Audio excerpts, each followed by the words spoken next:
ડાંગ જિલ્લામાં મુશળધાર વરસાદ બાદ તંત્રની કામગીરી સામે આવી છે। ધોવાણ થયેલા તમામ સ્ટેટ હાઈવેનું સમારકામ હાથ ધરવામાં આવ્યું છે। બાજગામ પાસે બ્રિજની રેલિંગ તૂટી ગઈ હતી।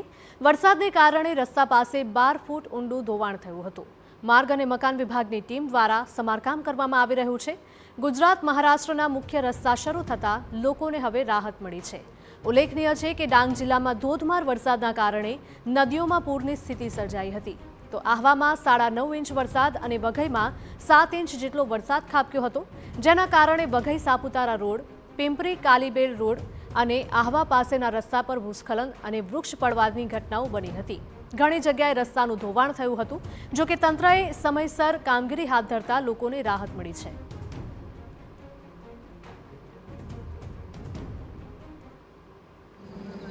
જેના લીધે દરેક નદીઓમાં ઘોડાપૂર પાણી આવ્યું હતું, જેના લીધે અમુક રસ્તાઓના એપ્રોચીસ ધોવાણ થયા હતા, સાઇડ શોલ્ડરનું ધોવાણ થયું હતું, ઘણી જગ્યાએ રોડ ઓવરટોપ થયા હતા।